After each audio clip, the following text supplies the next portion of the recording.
మీ పనులు ఎంతవరకు వచ్చాయి, నా పనులు ఎంతవరకు వచ్చాయో ఈ వీడియోలో చెప్తా చూడండి. ఈరోజు మార్నింగ్ 5కి లేచా. కొంచెం లేటుగా లేచినా కూడా పనులు మాత్రం 9 గంటల వరకు ముగించుకున్నా.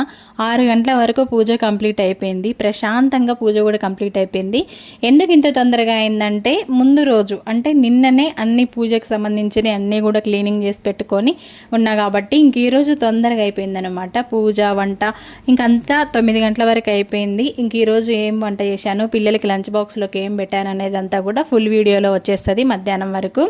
ఇంకా పనంతా కంప్లీట్ చేసుకొని ఏం చేస్తున్నా అంటే, ఇక్కడ చూసారు కదా మా ఇంట్లో మీకు తెలిసిందే కదా బచ్చలాకు చెట్లు అయితే చాలా ఉన్నాయి కదా. ఇంకా బచ్చల కూర అయితే దింపుతున్నా. మొత్తానికైతే ఓపిక చేసుకొని ఒక బోర్ష నిండా బచ్చల కూర అయితే దింపిన. తాజా బచ్చల కూర న్యాచురల్ అండి, ఎలాంటి మందు వాడకుండా ఉన్న బచ్చల కూర అయితే దింపేసిన నేను. దీన్ని ఏం చేస్తా అనేది ఫుల్ వీడియోలో ఉంటుంది. ఇక మొత్తానికైతే నైట్ 2 బ్లౌజులు కటింగ్ చేసుకున్నా కూడా, ఇవి 2 బ్లౌజులు కట్ చేసినప్పుడు నైట్ 11 అయిందనమాట టైము. ఇంకా ఆ టైంలో కట్ చేసి పెట్టుకున్నా. ఇంకా పని కాగానే ఇప్పుడు తొందరగా మిషన్ అయితే ఎక్కిన.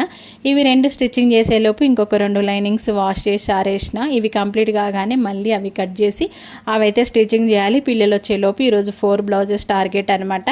ఓకేనా? మరి మీ పనులు ఎంతవరకు వచ్చినాయో కామెంట్ చేయండి. మరి మా వీడియోస్ కనుక మీకు నచ్చితే లైక్ చేయండి, షేర్ చేయండి, సబ్స్క్రైబ్ చేయండి.